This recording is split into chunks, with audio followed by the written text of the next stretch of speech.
been to Lift the Rock before? I see some new people. Okay, awesome. Great. Well, it's going to be a really exciting day today, so I hope that you found your coffee and you're ready to kick the morning off. For some reason, my clicker is not working right. So first and foremost, I always want to give special thanks to our friends at the Little Rock Regional Chamber of Commerce, as well as Janny King. I feel like I'm extraordinarily loud, so I'm going to try and make that better. Okay. Anyways, the Little Rock Regional Chamber of Commerce has been instrumental in the founding and continuation of the Venture Center, and our friends at Janny King do an excellent job of cleaning up the place. If you've never been around an accelerator, let me just tell you, it's not unlike living with frat boys. So keeping this place clean for the duration of the summer was quite an experience for them, I'm sure. We have the best Wi-Fi in the city. It's gigabit internet provided by our friends at Hyperleap. Hyperleap is the product offered by Broadband Development Group, which is a startup that is near and dear to us and a Venture Center member. The access to that is Venture Center guests, and the password is Real Ventures. If you choose to get on the Wi-Fi today, just know it works a little bit like hotel Wi-Fi service. You get a little splash page that you have to say, yeah, I agree. And I understand that if I become a member, when I become a member, I'll get even better internet access here at the Venture Center. Oh, look at that.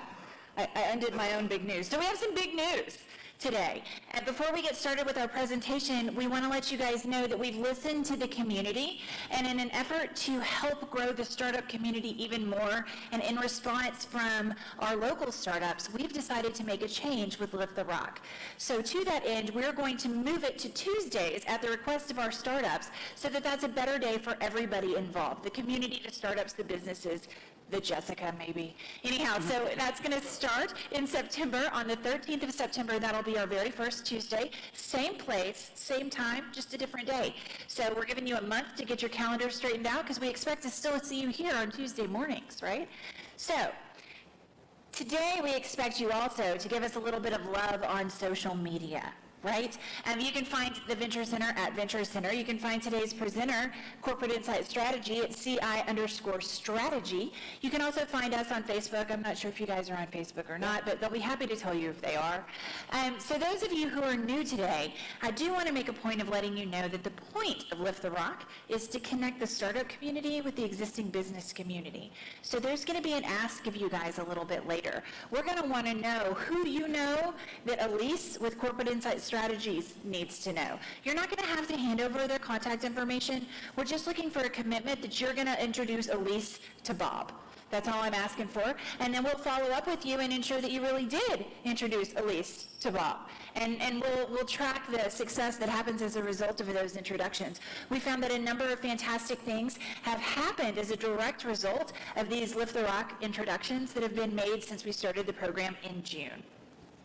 So, without further ado, you're going to maybe have fun with the clicker today, ma'am. Oh, so, no. Anyway, I'm going to introduce Elise, but before she comes up, I want to say one thing. Have you ever presented to a room that was sad, low energy, you didn't want to get up there because they had nothing, right? So, come on, so you're going to stand up. You're going to stand up, you're going to give a little love, put some good energy in the room, and we're going to welcome Elise. There you go, ma'am. I'll send it to your slide. Oh, too far. Oh, okay, there you go. Cool, thank you. Yeah, you're welcome. You know, that really does feel good to walk into a clapping crowd. Right? It's great. That's a lot of fun. I don't get to do that real often. People go, Corporate Insight Strategy. So you guys are a real breath of fresh air. So thanks for letting us come present this morning. We're real excited to be here. And if you saw the Facebook post about our rook, here he is, because we're all about, playing chess. Not that I'm any good at it, but what the heck. So Corporate Insight Strategy is here to solve two problems. Well, two, actually, or three, or it varies. But the major problems that we help clients deal with are the fact that strategic plans just gather dust. People make them, they go, big yawn, stick it over there, we don't know what to do with that. It sounded good when we did it. And the fact that most mergers and acquisitions transactions fail 3 years out, they're writing them off. Not a good track record. Actually, only 17% of them are successful 3 years out. And you're sitting there asking, what the heck do those two subjects have to do with each other? I totally get it, and we're going to explain that. Yeah, right after I explain how to work the clicker. Oh. We did that one. It's right on my screen. That's all I can say. Here you go. Ah. Okay. So we're going to start to tie those concepts together by telling you that we believe that every business competency, everything that you do within your business, HR, culture, how you brew the coffee in the morning, is an asset to your company. And if it's not an asset, it's a huge liability. You only get two choices here. So the other thing that we want you to think about is the fact that any gap between where you are and where you want to be is either an opportunity to increase the value of your company, or if you're buying another company, it's an opportunity to decrease risk by changing that competency. So keep those two things in mind as we attempt to change slides again. Okay. So here's what we do for our clients. We do this consultative engagement with the executive leadership team where we assess health and maturity of the company in about 180 different areas of competency. Remember that word from earlier. We create a roadmap that allows you to execute all those things that you identified that you wanted to do. And in the case of M&A, you're making your business more valuable. If you're doing strategic planning, you're getting your act together for the coming year. We help you be more successful by offering you accountability, support, project management, and a lot of subject matter expertise and consulting, which is a big add-on for both our company and the strategic planners that do business with us. We also do exit planning, and in the M&A space, we train people to do non-financial due diligence. A lot of smart people like our breakfast sponsor who do the financial due diligence, and we stay out of that space. Okay, so here are the people we do business with. We talked about executive leadership teams that need to build a strategic plan for the next year. They like us because they get that deer in the headlights look when you go strategic plan, and they go, oh, goodness. So we bring them a structured approach for doing that.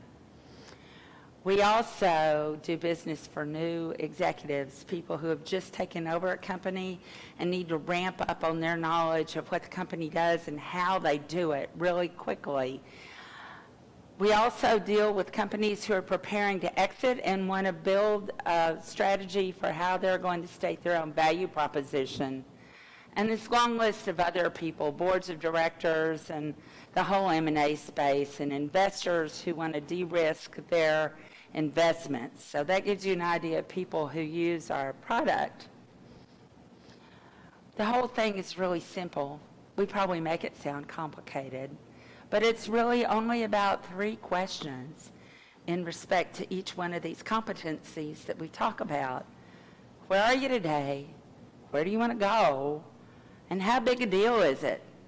Do you care a lot, or is it mission critical? The result of asking all of those questions to our clients is a bunch of graphs and charts. This is kind of the core of all of that analytic deck, is our maturity score that we produce for companies, and this is an example of one of our clients. The blue on each one of the domains, that each separate bar is a domain, and I can tell that you probably can't read that. Sorry. The blue shows you where that company is today. The yellow shows you their achievement goal for the rest of the year. The assumptions that we make out of this scoring is that if you can hit 20, you've got a solid functioning company. If you can hit 40, you're starting to build an engine that an investor could throw money at and create scalable growth. At 60, you're getting ready for a significant exit and able to demonstrate the value of your company. At 80, you're just a rock star. We didn't even put that on the chart. Another piece of data that we provide you is a heat map that shows you information about the gaps between where you are and where you want to go. Oops, skipped over one. Patrick came up with this really cool bubble chart that combines both the priority of the domain, the score of the domain, and your priority score and the size of the gap. So all three of those metrics get combined here. In this example, the bubbles are all kind of the same size because the client priced the same degree of gap, all of them. So they're trying to grow equally in all domains. Sometimes you see one little tiny one and a great big one. It just varies based on the client. Technical challenges. Okay, we also call out, whatever you want to say, their highest priority tasks that they need to do for the year. And we spend a lot of time talking about culture. This seems to generate a lot of conversation with our clients when we show them the contrast between where the executive team believes they are and where they want to be with where the staff believes they are. So you get some interesting differences of opinion there, and lots of opportunity to make change. You know, I talked to you about strategic plans gathering dust earlier. Well, this is what we provide to our clients in way of a roadmap that's a checklist for closing the gap on every one of the items where they identified a need for change. And this works the same way for our clients who are in the M&A space who are comparing two companies to each other instead of a current versus future internal condition. So our current pipeline includes all of these projects. We're working with a Dallas consulting firm for them to use our product with their clients, and we're working through the final details of that contract this week. We've also been talking to Lee about doing work for the upcoming 2 accelerators. And as a result of doing our assessment, we have 2 invitations to bid on some follow-on projects for both Flutterwave and Hexanica. And those both could prove to be much larger than the original engagement itself. We're also scheduled to do an assessment tomorrow for a local sculptor who is looking to scale up his art studio to a worldwide level company. So we're helping him with that. And we're also set up to speak at the BEI conference next week. BEI is the Exit Planners Association. So we'll be hanging out with a bunch of M&A guys who are looking to do a better job for their clients. I really have to master this thing. Okay, so last month we did assessments for 11 companies. These were all the strategic planning version of our work, which means we were just comparing the current state of the company to their proposed future state. And it's you probably recognize a lot of people in the room that you know, as well as a good, healthy section of the cohort from VC FinTech. So what we learned out of doing that work this last month is that there are some noticeable differences between mature companies versus startups versus FinTech companies. And on this chart, the blue line that's solid is the current state of the fintech companies in the accelerator. The solid green line is the average for our local startup community. And the solid orange line are the averages for companies that we've done in the region who are more mature, 5 to 8 year old companies that are in about the $10 million revenue range. The dotted lines of the corresponding colors show you where those groups of companies hope to get in the near future. But there's some pieces of data you can derive from looking at this chart. If you look at the HR section, which is probably hard to see from the back, but that's this area. So our startups and their goal, as well as the fintech companies, were all very low in HR competencies. But our more mature companies had started out currently much higher. They had that competency under control and were driving to be even more mature in that area. So it just shows you where people are investing time and money. It also shows you where their concerns are, so you can see everybody's concerned about sales and marketing, which is the item over to the far left. So some recent fun we've had. Out of our original set of betas, we learned that our language was a little academic for people. Even the CEO crowd was going, you're talking way up here. So we rewrote our whole entire model and brought the language down to something that's more easily accessible to everybody. And we vetted that language as part of this recent round of assessments. We also completed our first level of tech so that the model is now available online, and we're really excited about that. It broadens our client base immediately. It means Austin and Patrick don't have to get on a jet and go anywhere to deliver the assessment. So here's how we make money. We charge a starter of $25,000 per assessment. If you're in the M&A space, there are obviously 2 companies involved in that, so that opens the door at $50,000. It goes up depending on the number of employees and how big the company actually is, based on gross annual revenue, for lack of a better number to gauge size with.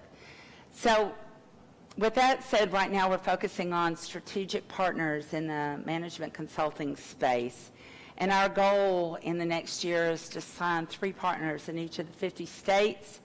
Our cut of each one of the deals that they sell will be $16,000. If each one of those partners can do 3 assessments over the next year, then the result is $7.2 million for our company, which is a number worth getting up for in the morning. We also learned that out of last month's work with the accelerator, we learned that there's a very positive response on part of the companies inside the accelerator to the work that we do as part of our assessment. It's very much an MBA in a box, so they learn a lot just from going through the questions. So we thought, okay, let's roll out this product to other accelerators. So Austin is busy pursuing that market. And at one point, our list was 235 global accelerators. He's found a bunch more since then. But if we just find 10 of those to an annual engagement with their cohort at a very much discounted $30,000 per group assessment, then that brings us an income stream of $300,000 annually. So, questions? Always my favorite part. Yes, sir. Joe Calvin here, intellectual property. Joe, can we get you use the mic? I knew you were going to ask me that. It's my job. Sorry, let me come turn it on. Testing. It's not on. It's on now. That was a good. All right. right, good deal. No, it's pretty lame, like most of my questions are. I'm curious. I mean, what sort of man hours, woman hours does it take to do these things? Does it take really 3 weeks, 3 months, or what? Let me break that down into a couple of components. So the executive team that we work with has to commit a day and a half, maybe 2 days with us to answering all of our questions. It depends on how much they have to talk and negotiate amongst their team in order to answer. Then we go away, and Patrick and Austin spend a few hours crunching numbers. Patrick is always coming up with new magic that makes it go faster. So you might say it takes us a half a day to put together all the analytics, and then we go back and do a debrief with the executive team. So all told, we're probably talking about 3 days, 3.5 at most. It just is spread out over a little bit of time.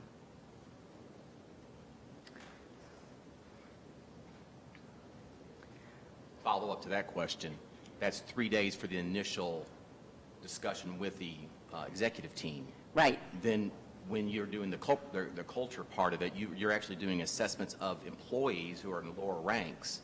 So Yes. let's say a $10 million company, a small engagement. What are you talking from the first day you walk in and they get a contract signed to the day they get their package, assuming everything flows in a normal chain? Assuming everything goes well. Which it always does. It never does. But at a high level, here's how the process goes. So you agree to do this work with us. We send you a bunch of paperwork that you have to sign off on that basically protects our IP, and we have to agree to protect your data because you're telling us all kinds of stuff about your company. So we take care of the paperwork. We schedule the assessment. We come spend some time with you, collect all this data. Concurrently, Patrick is sending out a survey to all the employees in the house, and we had to get the email list from the company. They participate in the culture assessment. Takes about 30 minutes. It's a pretty intensive culture questionnaire, and it requires a little reading. So depending on your reading speed, an average of about 30 minutes per employee to do that. That goes on over a week. Then we cut that off and collect that data, and it goes in the same data package that we work on with the data that comes out of the executive interview that we talked about. All that comes together in a booklet that we put together that is then presented to the executives in debrief session. And then that's the end of that piece of our work with the company. We always offer that list of services. Do you need help with accountability? Do you need help getting any of your roadmap actually done? Do you need us to come back next year and do it again so you can demonstrate change to your board or whoever else might be interested? So there's the assessment, and then there's all the follow-on services that may go along with it. That answer? Okay. Cool. Morning. Good morning. You mentioned the split with partners in other states, with consultants in other states. But can you talk about that a little more? I mean, as a consultant, you know, what are the benefits of doing business with CIS, I guess? Oh, thanks. Yes. So what excites consultants about using our product is it ferrets out all the areas within a company where there are tasks to be done. And that's an opportunity for those consultants to sell those services. When we have partnership agreements with someone, it's not CIS offering to do all those services, it's the strategic planner who's doing the assessment with them. So they get to do all that tail work, for lack of a better word. And in that case, the revenue split is 10% to CIS, so we get kind of a finder's fee for helping them find the work, and then they get all the extra work. We've seen our just our consultants sometimes bill 1,000 hours off of an assessment. So there's really a lot of upside opportunity for additional revenue. Thanks, David. Hey, Lise. Hey, Mike. So you put up your strategic plan about three consultants or three partners in 50 states. But why do you feel it's strategic to have 3 in New York and 3 in Alaska versus dominating, one particular area first? Oh, it was an easy metric to talk about it. Okay. In reality, Just checking. just checking. Reality therapy. We think that's really going to play out with clusters of strategic planners or management consultants in big metropolitan areas. Like, it wouldn't surprise me if we had none in Vermont and 50 in New York City, But being able to talk about it, 3 in each state spread out over the country, it makes sense in my head for, planning purposes. But Dallas has been highly receptive, where we've spent the last couple of months doing market receptivity checking, and we'll probably end up with, 8 or 10 consultants in Dallas before the end of the year. Then we plan to move on to Chicago and check out that market. And Mark is actually over in London this month, checking with some contacts he has in his hometown. Mark is my business partner, and we think there's a lot of interest in London to do, so we may end up going global. I'm wearing my own mic, so I don't have to go over there, right? So I want to know how this came to pass. How did you get started? So this actually started over beer and drawing stuff on a napkin, because my co-founder and I thought we'd seen enough of mergers and acquisitions go bad, and we really thought based on our consulting experience, we could make a difference. So because I knew Lee from a bunch of contacts around town and Startup America, we decided to go to pre-flight, was what they called it then. I think it has another name now. But we went to the first class here at the Venture Center to try and learn how to do this better. And we were kind of cocky when we walked in. We thought we already know how to do this. We've been around the block once or twice. But we learned a lot. And I have to tell you that the company that we drew on that napkin is not the same company we end up with today, because of some pretty powerful mentorship that we got as part of that class. And we also learned how to talk about our product, because you remember I told you the model was written in a way that people didn't understand? Well, when Bridget and I first pitched this, it was full of acronyms and stuff that the audience didn't understand either. So we had to learn how to talk about it a little differently. But pre-flight, if you haven't been to pre-flight and you have a business idea, I highly recommend you do that, no matter how much you think you're cooler than, So just as an aside, There it is. It's not pre-flight now, it's the accelerator program, that. And applications are actually open for the pre-accelerator. right now as it happens, and the next program begins on September 12th. So if you want to know more about that, you can ask any member of the Venture Center staff. We're happy to talk your ear off about it. Anybody have any additional questions for Elise or corporate insight strategy? No? Okay. Thank you guys very No, much. you're not done yet. Oh, I'm not You're done? not done yet either. Remember, I asked you, or I told you at the beginning, you were going to have an ask from me, that I wanted to get a commitment from you guys to introduce Elise to somebody that she needs to know. So who's somebody that you need to know, ma'am? Hang on. Whoa, what's happening? I'm putting the slide up, theoretically. Those people. Oh, Those are the people I need to know. That is a wide swath of humanity. So I'm sure that you guys know somebody who's a new executive, an investor who needs risk analysis. I don't know, people who are on anybody's board of directors. Yes. Anybody's board of directors. Could be a nonprofit, could be a gazillion-dollar company, doesn't matter, board of directors, right? Right. So somebody who's ready to start talking about investments, or somebody who's maybe noodling over a merger.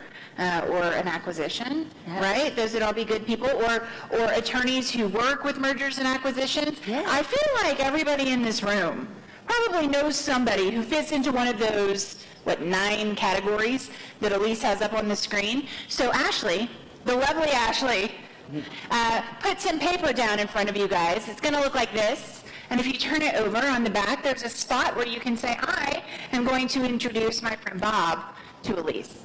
And that's all you have to say. And Ashley's going to shoot you a note a little later and say, hey, don't forget to introduce Elise and Bob. And that's it.